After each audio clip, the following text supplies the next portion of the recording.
Hello, everybody. Welcome back to Easy Learn. And today's topic is the cosine rule, within which we're going to be doing some practice today. If you haven't watched my cosine rule explanation video yet, pause right here, check the link in the description below, go understand the concept first, and then come back for solving.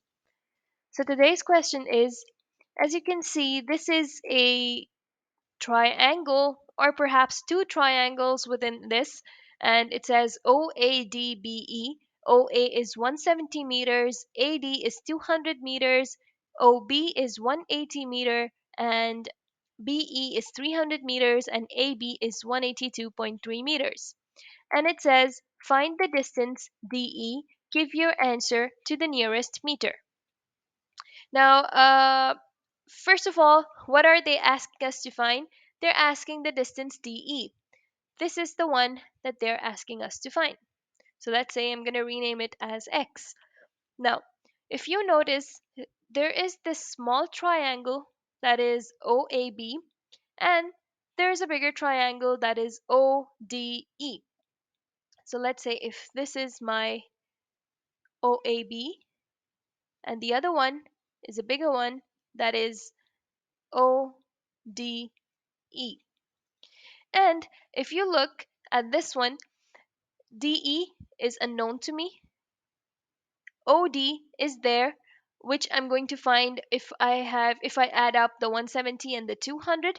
So let me just write down 170 plus the 200 gives me the OD. And OE, again, I can find out if I add up the 180 and the 300. So 180 plus 300. Now I don't have this length DE. And what else do I have? For OA, I have 170. For OB, I have 180. And for AB, I have 182.3. Now, if you notice, both the triangles have one thing in common, that is this O. This O is common for both. And what is missing? This small triangle has three lengths. The bigger triangle has two lengths, but it doesn't have a third length. And we're supposed to be finding out this third length. But how do I find out the third length without any other information available to me? So, in order to find the third length for triangle number 2, I gotta do something with my triangle number 1 so that I can use that information to find my DE. And from this triangle number 1, since O is similar for both, maybe what I could do is I can find this angle O. So if I find this angle O, the angle O for the small triangle is obviously going to be the same for the bigger triangle as well. And once I have the angle in this bigger triangle and the two lengths, I can simply use the cosine rule to find my DE. And for the first triangle, how do I find the angle? Again, as you notice, I'm dealing with three lengths and one unknown angle. So for that, I'm going to be using the cosine rule again. And the cosine rule, because I'm finding the angle, so I'm going to be using the formula arrangement of the angle, and that is cos C equals a squared plus b squared minus c squared over 2ab. Now, once we have the whole picture in front of us, we just gotta put in the numbers. Again, this O and this O is the same because if you look at it in this particular diagram, the small triangle is also made from this part and it's stopping on this part, and the bigger triangle also starts from here but it's stopping here. That's the reason I am using the same O for both these triangles, and if I have the angle for the small triangle, the bigger triangle also has the same one. So to begin with, I'm just going to be putting in the values. So cos C equals a squared. Now my a squared, since I'm dealing with the triangle number 1, let me just write it here so you don't get confused. So cos C equals, now cos C, what is my capital C? Capital C always is supposed to be the angle that I'm looking for. And what is the small c? The small c always has to be the length right opposite to my capital C. So which means if I'm finding my capital C up there, the small c is 182.3. So here A and B could be anything. Either I take 170 or 180 or I flip the order. That doesn't really matter. So I'm going to be doing 170 squared plus 180 squared, and then I'm going to subtract the small c with it, that is 182.3 squared. So once I do that, I gotta be dividing it with 2 times again the 170 and times again the b, that is 180. Now you gotta check that on your calculator. If you want, you can do the numerator separately, write down the answer somewhere, then do the denominator separately, write down the answer, and then you can just divide them together. But I just like to put everything up in one single go. So this is how I do it. I'm going to be putting the brackets. Do not forget, if you're writing everything in one go, you got to be putting these brackets. If you don't put the brackets, it's just going to give you a wrong answer because according to order of operations, division happens first. So the calculator is automatically going to do 182.3 squared divided by 2 instead of doing all of that first and then all of that first and then dividing. So obviously the calculator doesn't know, it's just a machine. You're supposed to be inputting the things just so that it understands. So I'm going to be putting brackets first, and then I got to put 170 squared plus 180 squared, just in case you wonder how to get that square on the top. Here I have this small function that says x to the power of y. So as soon as you click 170 on your calculator and then you click x to the power of y, the calculator is going to show you this small box, and you can just enter 2 there, and then it just comes the 170 square. And you do the same thing for everywhere wherever you need a square. So 170 squared plus 180 squared minus 182.3 squared divided, and then again you put these brackets so that the calculator first does 2 times 170 times 180 and then it divides. So brackets are very important. If you forget the brackets again, you are going to get a wrong answer. So once I do all of that, make sure everything is written down correctly, and then your answer is something like this: 0.4586. So which means that cos C is giving me something like this. You need to write down the answer in at least 3 to 4 decimal places because the question is not finished yet. So once you're done, then you can just write down maybe like 1 or 2 decimal places. But when the solution is still going on, just make sure you keep it to 3 to 4 decimal places. So now cos C equals 0.4586. Now, I don't want to find cos C. I got to find just my C, the capital C, or the angle. So for that, I gotta take my cos to the other side. And what happens when cos goes to the other side? It turns into something like this: cos minus 1. Cos minus 1 is called as cos inverse. So you gotta take your cos to the other side. So C is gonna be equal to cos inverse of 0.4586.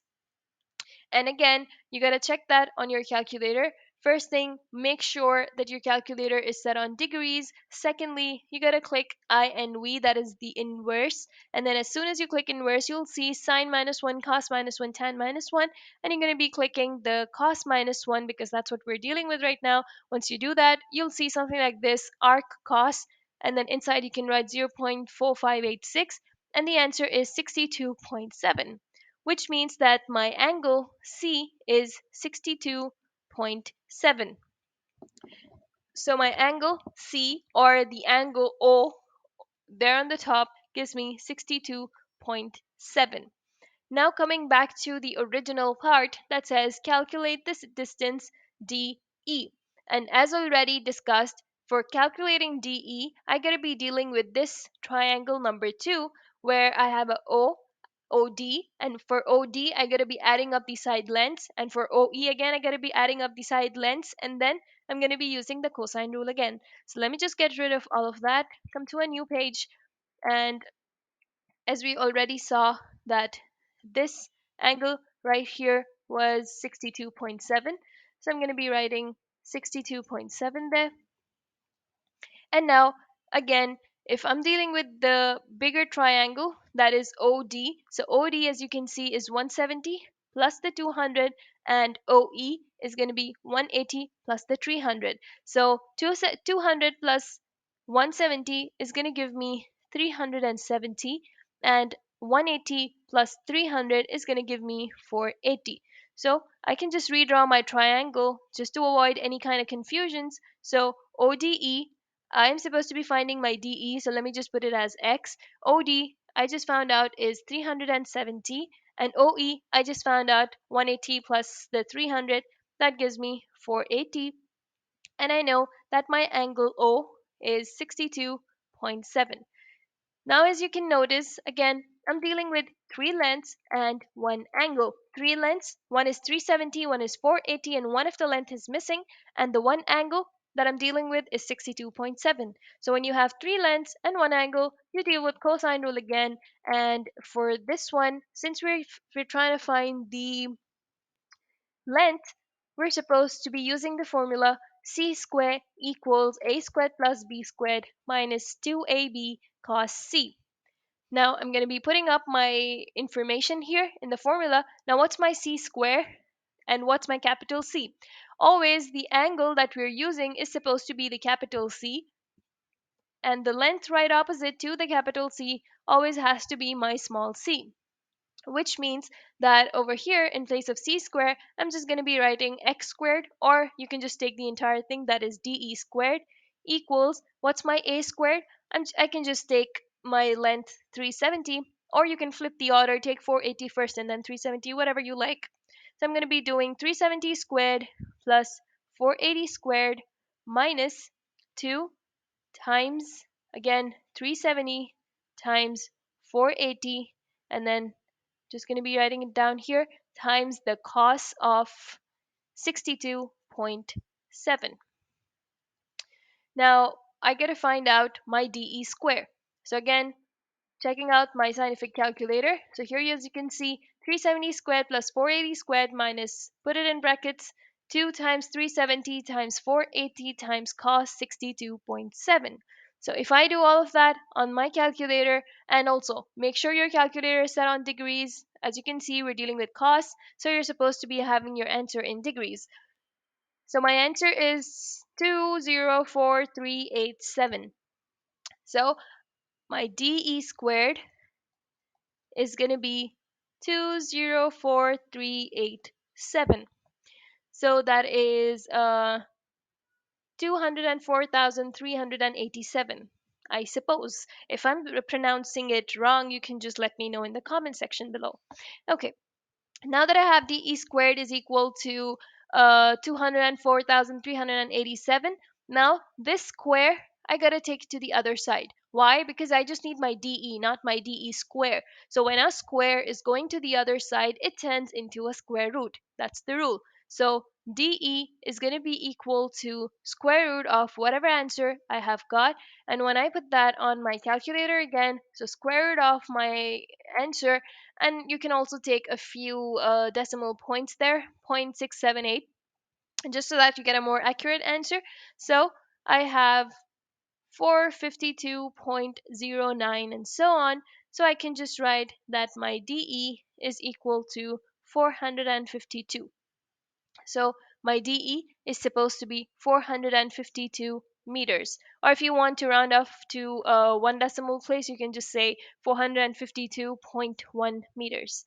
So that's pretty much it. First of all, you're going to be looking at your small triangle. You try and find the angle using the cosine rule, and the angle, finding angle arrangement of the cosine formula. Once you have your angle, use it to find the bigger triangle's length using again the cosine rule and the finding the length arrangement formula.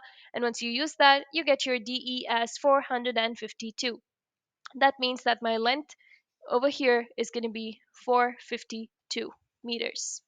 That's pretty much it. If you have any questions, any confusions, drop them down in the comment section below. Thank you so much for watching Easy Learn. Do not forget to like, share, and subscribe my channel, and take care of yourselves until next time.